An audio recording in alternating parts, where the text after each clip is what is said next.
যেনেকৈ গামোচাখনে অসমক পৰিচয় দাঙি ধৰে, চাহপাতে অসমক পৰিচয় দাঙি ধৰে, জুবিন বুলি ক'লে এতিয়া অসম হৈ গৈছে। অসম মানে জুবিন, জুবিন মানে অসম।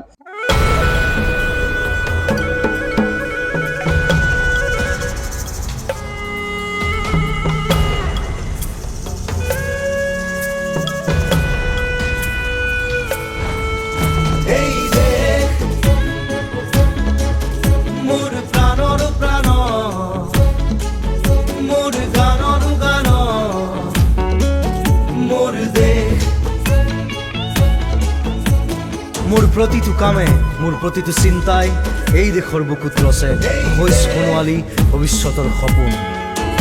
মোৰ জীৱনৰ আহে আহে, মোৰ যৌৱনৰ কোহে কোহে সেই সপোনৰ কলৰৱ। দেশে দেশে দেশ আছে, এনে বহু দেশৰ অৰঙে দৰঙে মই ঘূৰিছোঁ। বহু বন্ধুৰ সতে হাতে হাত ধৰি ফুৰিছোঁ। কেতিয়াবা সাগৰ পাৰত, কেতিয়াবা খেজুৰ তলত, নতুবা পাহাৰ তলিত খন্তেক জিৰাইছোঁ। বন্ধুৰ সতে প্ৰাণ খুলি প্ৰাণৰ কথা পাতিছোঁ। তাৰপিছত আকৌ আৰম্ভ কৰিছোঁ নতুন যাত্ৰা।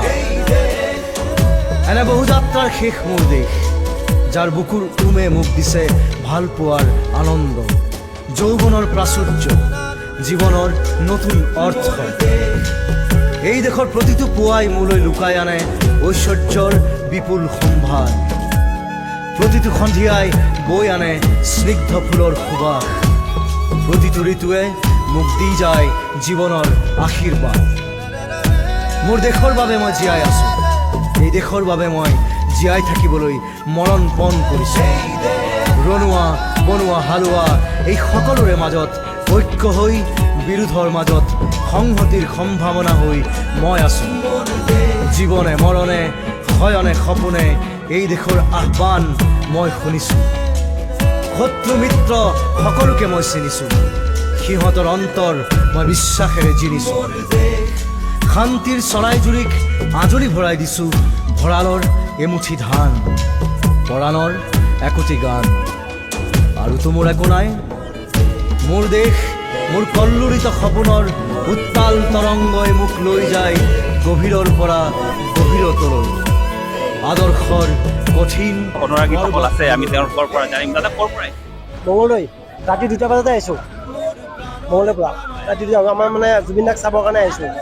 জুবিন দা আমাৰ হৃদয়ত জীয়াই আছে, জুবিন দা সদায় থাকিব। মাত্ৰ প্ৰকৃত সত্যটো কি আমাক লাগে, আমি সেইটো বিচাৰোঁ। আমাৰ হৃদয়ত সদায় থাকিব। আৰু অসমত নৰ্থ ইষ্টত এনেকুৱা এজন মানুহ নাথাকিব, যিটো আমি মানে স্বইচ্ছাই যিটো আমি জুবিন দাক ভাল পাওঁ, মানে নিস্বাৰ্থভাৱে, তেনেকুৱা এজন মানুহ হয়তো আমাৰ অসমত আৰু দ্বিতীয় এজন নাথাকিব। এনেধৰণে বিভিন্ন প্ৰান্তৰ পৰা লোকসকল আহিছে। এগৰাকী অনুৰাগী আছে, আমি তেওঁৰ পৰা কিছু কথা জানিম।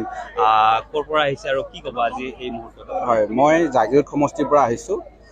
আজিৰ মুহূৰ্তটো আচলতে আমাৰ অসমবাসীৰ কাৰণে বিশেষ বৰ্ণনা কৰিবলগীয়া নহয়। সেইগৰাকীয়ে জুবিন গাৰ্গ আছিলে, যিয়ে অসমক প্ৰতিনিধিত্ব কৰিব পৰা এগৰাকী সত্তা আমাৰ জাতিৰ বাবে। যেনেকৈ গামোচাখনে অসমক পৰিচয় দাঙি ধৰে, চাহপাতে অসমক পৰিচয় দাঙি ধৰে, জুবিন বুলি ক'লে এতিয়া অসম হৈ গৈছে। অসম মানে জুবিন, জুবিন মানে অসম।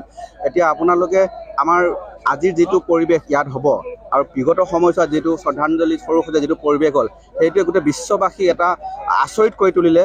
যিটো তেওঁ অন্তিম যাত্ৰাৰ সময়ত বিশ্বত চতুৰ্থৰ জনসমাগম এটা পৰিৱেশত সৃষ্টি কৰি পেলালে। গতিকে এইটো কাৰণে আমাৰ বহুত ডাঙৰ ক্ষতি অসমৰ কাৰণে। জুবিন গাৰ্গে বিচাৰিছিলে তেওঁ বৃদ্ধ হোৱাটো, কিন্তু নিয়তিয়ে সেইখিনি নকৰিলে। যা হওক, তেওঁ আমাৰ অন্তৰত সদায় জীয়াই থাকিব। আমি অনাগত সময়ত তেওঁ কৰ্মৰাজিৰে আমি তেওঁক জীয়াই ৰাখিব লাগিব। উঠি অহা প্ৰজন্মক, আমি নৱপ্ৰজন্মক, আমাৰ তলৰ চামক জুবিন গাৰ্গৰ আদৰ্শৰে আমি অনাগত দিনত অসমখনৰ হৈ কাম কৰি যাব লাগিব। এনেধৰণে আচলতে দেখা গৈছে খুব সুন্দৰ এটা পৰিৱেশৰ মাজত জুবিন গাৰ্গৰ অন্ত্যেষ্টিক্ৰিয়া সম্পন্ন হ'ব। প্ৰাকৃতিক পৰিৱেশ, যিহেতু গছ ভাল পাইছিলে জুবিন গাৰ্গে, সেয়ে এনেধৰণৰ প্ৰাকৃতিক পৰিৱেশ, সোণাপুৰৰ এই কমাৰকুছিৰ প্ৰাকৃতিক যি পৰিৱেশ, সেই পৰিৱেশত জুবিন গাৰ্গৰ অন্ত্যেষ্টিক্ৰিয়া সম্পন্ন হ'ব। আৰু কিছু সময়ৰ পিছতে GMCHত যিহেতু মৰণোত্তৰ পৰীক্ষা কৰা হ'ব, আৰু তাৰপিছতে এই স্থানত আহি উপস্থিত হ'ব, আৰু তাৰপিছতে যি অন্ত্যেষ্টিক্ৰিয়াৰ যি কাৰ্য, সেই কাৰ্য আৰম্ভ হ'ব।